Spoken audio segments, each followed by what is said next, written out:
حمد و صلات کے بعد نہایت ہی واجب الاحترام معزز و مکرم سامعین و حاضرین اکرام، اللہ رب العزت کا لا تعداد بار شکر ہے جس کی توفیق سے ہم سب ماہ رمضان مبارک کی ان سہانی بابرکت ساعتوں میں آج جمعۃ الوداع کے عظیم اجتماع میں حاضر ہیں۔ اللہ پاک ہماری حاضری کو اپنے دربار میں قبول فرمائے۔ اس حاضری کو اللہ پاک ہم سب کے لیے ذریعہ نجات کفارہ سیئات بنائے۔ عزیزان محترم، جیسا میں نے عرض کیا تھا، آج ہم زکوٰۃ کے موضوع پر گفتگو کریں گے۔ پچھلے جمعۃ المبارک پر ہم نے نماز کا ذکر کیا تھا اور پورا رمضان شریف تقریباً نماز کے بارے میں ہر روز درس میں عرض کرتا رہا ہوں، اور باقی اعمال میں پھر جو نماز کو اہمیت ہے اس کو تفصیل کے ساتھ میں نے عرض کیا۔ آج ہم زکوٰۃ کا ذکر کریں گے۔ زکوٰۃ سن 2 ہجری میں آقا کریم علیہ الصلاۃ والسلام کو مکہ پاک سے ہجرت فرما کے مدینہ پاک آئے ہوئے دوسرا سال تھا کہ زکوٰۃ فرض ہوئی۔ پھر عزیزان محترم، قرآن پاک میں جہاں بھی اللہ رب العزت نے نماز کا حکم دیا، بالکل معاً اس کے ساتھ ہی اللہ تعالیٰ نے زکوٰۃ کا بھی حکم دیا ہے۔ قرآن پاک میں محققین نے بیان کیا کہ 86 بار اللہ رب العزت نے زکوٰۃ دینے کا حکم فرمایا، 86 بار، اور تقریباً ہر جگہ نماز کے ساتھ زکوٰۃ کا حکم ہے۔ جس طرح یہ میں نے آیت کریمہ پڑھی، وَأَقِیمُوا الصَّلَاةَ وَآتُوا الزَّکَاةَ، اور نماز قائم کرو اور زکوٰۃ ادا کرو۔ اب چونکہ وقت بہت مختصر ہے، کافی چیزیں ہم نے پڑھنی ہیں۔ اسی طرح بخاری شریف میں کتاب الزکاة میں ہے، حضرت ابن عباس رضی اللہ عنہما اس حدیث کے راوی ہیں، فرماتے ہیں سرور دو جہاں صلی اللہ علیہ وآلہ وسلم نے حضرت معاذ بن جبل رضی اللہ تعالیٰ عنہ کو یمن کا امیر بنا کر بھیجا، تو جاتے ہوئے آقا علیہ السلام نے حضرت معاذ بن جبل رضی اللہ تعالیٰ عنہ کو یہ نصیحت فرمائی کہ یمن والوں کو سب سے پہلے دعوت توحید و رسالت دینا۔ تو عرض کر رہا ہوں، آقا علیہ السلام نے فرمایا سب سے پہلے دعوت توحید و رسالت دینا، ان کو سمجھانا اللہ کے سوا کوئی عبادت کے لائق نہیں ہے، اور محمد صلی اللہ علیہ وآلہ وسلم اللہ کے رسول ہیں۔ سرکار نے فرمایا جب وہ یہ دعوت قبول کر لیں، اور آقا علیہ السلام نے جاتے ہوئے توحید کے بارے میں اتنا شد و مد کے ساتھ سمجھایا، فرمایا اے معاذ بن جبل، تمہارے جسم کے اگر ٹکڑے ٹکڑے بھی کر دیے جائیں، اللہ کے ساتھ شرک نہ کرنا، تمہیں جلا کے آگ میں راکھ بھی کر دیا جائے، اللہ رب العزت کی ذات کے ساتھ شرک نہ کرنا۔ سرکار نے فرمایا جب وہ توحید و رسالت کی دعوت قبول کر لیں تو پھر ان کو سمجھانا کہ اللہ پاک نے دن رات میں 5 نمازیں فرض کی ہیں۔ جب وہ یہ بات بھی مان لیں تو پھر ان کو بتانا کہ اللہ رب العزت نے جو مالدار ہیں ان پر زکوٰۃ فرض کی ہے۔ اللہ تعالیٰ کا جو عطا کیا ہوا ان کو مال ہے، اس میں سے غرباء مساکین کا اللہ نے حق رکھا ہے، اور وہ اپنے ہی عزیز و اقارب اور رشتہ داروں اور دوستوں اور اہل علاقہ کے جو غریب ہیں ان میں ہی تقسیم کرنا ہے۔ یہ آقا علیہ السلام نے جاتے ہوئے حضرت معاذ بن جبل کو تعلیم فرمائی۔ اسی طرح مسند احمد بن حنبل میں حدیث ہے، حضرت انس رضی اللہ تعالیٰ عنہ اس حدیث کے راوی ہیں، فرمایا آقا علیہ السلام نے فرمایا اپنے مال کی زکوٰۃ دے، اپنے مال کی زکوٰۃ دو کہ یہ مال کو پاک کرنے والی ہے، صرف زکوٰۃ دینے سے تیرا مال ہی پاک نہیں ہوگا، فرمایا تو بھی گناہوں سے پاک ہو جائے گا۔ اور پھر آقا علیہ السلام نے فرمایا رشتہ داروں سے اچھا سلوک کرو، اور پھر سرکار نے فرمایا مسکین اور پڑوسی اور سائل کا حق پہچانو۔ پھر حدیث پاک میں حضرت عمارہ بن حزم رضی اللہ تعالیٰ عنہ فرماتے ہیں آقا علیہ السلام نے فرمایا اللہ رب العزت نے جو مسلمان ہیں، جس نے لا الہ الا اللہ محمد رسول اللہ پڑھ لیا اور پڑھ کر دائرہ اسلام میں داخل ہو گیا ہے، اس کے اوپر اللہ پاک نے 4 چیزیں فرض کی ہیں: نماز، زکوٰۃ، ماہ رمضان کے روزے اور حج۔ اس کی پھر تفصیلات میں نے بارہا مرتبہ کر دی اسی مہینے میں۔ تو فرمایا جو بندہ ان میں سے ایک بھی ادا نہ کرے، مثلا زکوٰۃ بھی دیتا ہو سال کے بعد مال کی، اور زندگی میں ایک بار حج فرض ہے وہ بھی اس نے کر لیا ہے، تو نماز بھی پڑھتا ہے، روزے نہیں رکھتا، تو فرمایا باقی جو عمل کرتا ہے وہ بھی قبول نہیں ہوں گے۔ یا نماز بھی پڑھتا ہے اور اس کے بعد حج بھی کیا ہے، روزے بھی رکھتا ہے، اور زکوٰۃ صاحب نصاب زکوٰۃ نہیں دیتا، تو اس کی نماز، اس کے روزے، اس کا حج بھی قبول نہیں ہوں گے۔ اتنا سخت حکم ہے۔ اسی طرح عزیزان محترم عبداللہ بن عمر رضی اللہ عنہ فرماتے ہیں آقا علیہ السلام نے فرمایا جو اللہ اور اس کے رسول صلی اللہ علیہ وآلہ وسلم پر ایمان رکھتا ہے، اس کو چاہیے کہ وہ اپنے مال کی زکوٰۃ ادا کرے۔ پھر آقا علیہ السلام نے فرمایا جو اللہ اور اس کے رسول پر ایمان رکھتا ہے، اس کو کہو کہ سچ بولے، سچ بولے، جب بولے سچ بولے، اگر سچ نہیں بول سکتا تو پھر خاموش رہا کرے۔ پھر سرکار نے فرمایا جو اللہ رب العزت پر اور اس کے رسول صلی اللہ علیہ وآلہ وسلم پر ایمان رکھتا ہے، اس کو کہو کہ اپنے مہمان کا اکرام کرے، مہمان کی عزت کرے، اس کو تکریم دے۔ حضرت علقمہ رضی اللہ تعالیٰ عنہ فرماتے ہیں آقا علیہ السلام نے فرمایا تمہارے اسلام کا پورا ہونا اور مکمل ہونا یہ ہے کہ تم اپنے مال کی زکوٰۃ ادا کرو۔ جب تک کوئی بندہ صاحب نصاب زکوٰۃ نہیں دیتا تو سرکار نے فرمایا اس کا ایمان ہی مکمل نہیں ہوا ہے۔ اسی طرح عبداللہ بن مسعود رضی اللہ عنہ فرماتے ہیں آقا علیہ السلام نے ہمیں حکم دیا کہ ہم نماز پڑھیں، زکوٰۃ دیں، اور جو زکوٰۃ نہ دے اس کی نماز بھی قبول نہیں ہے۔ دیکھیں کتنی حدیثیں پڑھ کے آپ کو میں نے سنا دیں۔ اسی طرح آقا علیہ السلام نے ارشاد فرمایا، سرکار نے فرمایا جو شخص 5 وقت کی نماز پابندی سے ادا کرتا ہے، یہ بخاری و مسلم کی متفق علیہ حدیث ہے، مسلمان ہے، توحید و رسالت پر ایمان ہے، اس کے بعد وہ 5 وقتہ نماز پڑھتا ہے، اور رمضان شریف آ جائے تو اس کے روزے رکھتا ہے، سال کے بعد اپنے مال کی زکوٰۃ دیتا ہے، اور صاحب مال ہے تو زندگی میں حج بھی کیا ہوا ہے۔ یہ 5 ارکان ہو گئے، اور 7 آقا علیہ السلام نے فرمایا کہ 7 کبیرہ گناہوں سے بچے، 7 کبیرہ گناہوں سے بچے۔ پہلا کبیرہ گناہ ہے کہ شرک کرنا، اللہ کے علاوہ کسی اور کو لائق عبادت سمجھنا، جس طرح کفار لات منات عزا حبل ان کے آگے سجدے کرتے تھے۔ تو شرک کرنا پہلا کبیرہ گناہ ہے، شرک کرنا۔ دوسرا کبیرہ گناہ ہے جادو کرنا، ذہن میں رکھیں جادو کرنا، کروانا یہ بھی کبیرہ گناہ ہے۔ اور نمبر 3 قتل ناحق کرنا، کسی کو ناحق قتل کر دینا۔ نمبر 4 سود کھانا۔ نمبر 5 یتیم کا مال کھانا۔ نمبر 6 میدان جہاد سے پیٹھ پھیر کے بھاگ جانا۔ نمبر 7 کسی پاک دامن عورت پر جھوٹی تہمت لگانا، یا کسی پاک دامن مرد پر جھوٹی تہمت لگانا۔ تو فرمایا یہ 7 کبیرہ گناہوں سے بچیں، اور یہ جو ارکان اسلام 5 بتائے ہیں، توحید و رسالت پر ایمان رکھے، 5 وقتہ نماز پڑھے، رمضان شریف آ جائے تو اس کے روزے رکھے، سال کے بعد اگر صاحب نصاب ہے تو مال کی زکوٰۃ دیں، اور اگر صاحب استطاعت ہے تو زندگی میں ایک بار حج کرے، اور ان 7 کبیرہ گناہوں سے بچے۔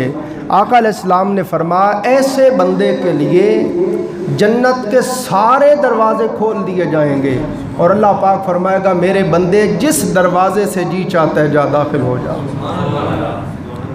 لیکن سارا کچھ آقا علیہ السلام نے بیان فرما دیا ہے۔ اب ہم جب زکوٰۃ کی بات کرتے ہیں تو زکوٰۃ ہر صاحب نصاب آدمی پر فرض ہے۔ نصاب بتاتا ہوں ابھی، جو مسلمان ہو، عاقل بالغ ہو، آزاد ہو، مرد ہو یا عورت ہو، ان کے اوپر زکوٰۃ دینا فرض ہے۔ اسی طرح زکوٰۃ کی فرضیت کا جو منکر ہے، جو کہے جی زکوٰۃ ہے ہی کوئی نہیں، ایسے بنائی ہوئی ہے، وہ کافر ہو جائے گا۔ اور جو زکوٰۃ دیتا نہیں اور اپنے آپ کو گناہ گار سمجھتا ہے تو وہ گناہ گار ہے، اس کو چاہیے اللہ سے معافی مانگے، توبہ کرے اور جو نہیں دی وہ ادا کرے۔ تو جو انکار کر دے وہ بالکل کافر ہو جاتا ہے، اور وہ فاسق ہے، فاجر ہے اور واجب القتل ہے۔ اور زکوٰۃ کی ادائیگی میں تاخیر کرنا بہت سخت گناہ ہے، اور فقہاء نے بیان کیا جو بندہ زکوٰۃ ادا نہیں کرتا اس کی شہادت بھی قبول نہیں کی جائے گی، مردود الشہادت ہے، اس کی گواہی بھی قبول نہیں کی جائے گی۔ اب وجوب زکوٰۃ کے لیے سب سے پہلے ہم یہ پڑھتے ہیں کہ زکوٰۃ کن پر فرض ہے۔ سب سے پہلے زکوٰۃ دینے کے لیے زکوٰۃ اس بندے پر فرض ہے جو مسلمان ہو۔ مسلمان کے اوپر غیر مسلم پر زکوٰۃ نہیں ہے، چونکہ وہ اللہ پر ایمان ہی نہیں رکھتا، اس لیے باقی احکام بھی اس پر نہیں۔ تو زکوٰۃ مسلمان پر فرض ہے۔ نمبر 2، زکوٰۃ کے لیے بالغ ہونا، زکوٰۃ کے لیے بالغ ہونا ضروری ہے۔ زکوٰۃ بالغ پر فرض ہے، نابالغ پر فرض نہیں ہے۔ نمبر 3، صاحب عقل ہونا، جو دیوانہ ہے، مجنوں ہے، پاگل ہے، مخبوط الحواس ہے، اس کی حواس ہی کام نہیں کرتے، اس پر بھی زکوٰۃ فرض نہیں ہے۔ نمبر 4، آزاد ہونا، جو غلام ہو اس پر بھی زکوٰۃ، چونکہ اس کے پاس مال ہی نہیں ہے۔ نمبر 5، بقدر نصاب کا مالک ہونا، یعنی آج کل تقریباً 1 لاکھ روپے تولہ سونا ہے مثال کے طور پر۔ اگر سونے کے حساب سے ہم نصاب دیکھیں تو لاکھ روپے کے حساب سے 7.5 تولے سونا ہو اور پورا سال آپ اس کے مالک رہیں تو تقریباً 7.5 لاکھ روپے کے آپ پورا سال مالک رہیں تو پھر آپ صاحب نصاب ہیں۔ اس کا 40واں حصہ زکوٰۃ ہے۔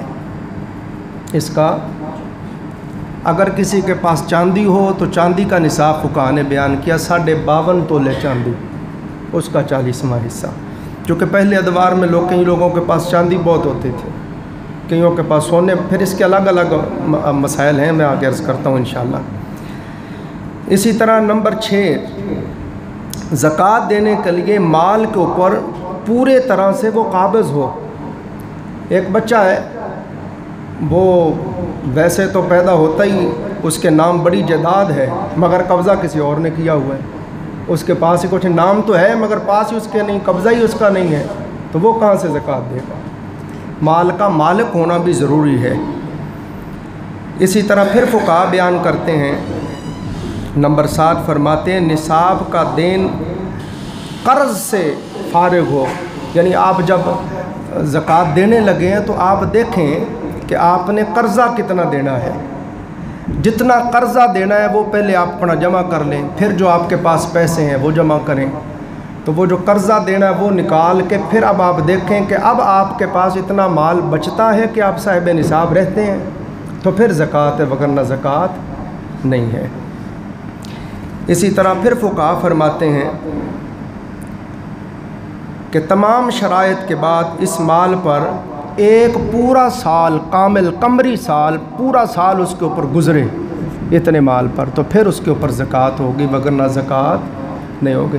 لوگ کاروبار کرتے ہیں، کبھی سال کے شروع میں ہی نصاب کو پہنچ جاتے ہیں، کبھی تھوڑا بعد چلے جاتے ہیں، کبھی درمیان میں آ جاتے ہیں، کبھی اینڈ پہ آ جاتے ہیں، تو جن لوگوں کا کاروبار ہے اور لاکھوں روپے آتے جاتے رہتے ہیں ان کے لیے فقہاء نے بیان کیا ہے کہ ان کو چاہیے کہ وہ یہ نہ شمار کریں کہ میں سال میں کتنے دن رہا ہوں، سال میں ایک بار ہو گیا 7.5 لاکھ تک پہنچ گیا، درمیان میں آ گیا، اینڈ پہ اس کو چاہیے کہ وہ زکوٰۃ دے۔ اسی طرح پھر ہم جب زکوٰۃ بیان کرتے ہیں تو نصاب فقہاء نے بیان کیا ہے، اگر سونا ہو تو 7.5 تولے سونا، 7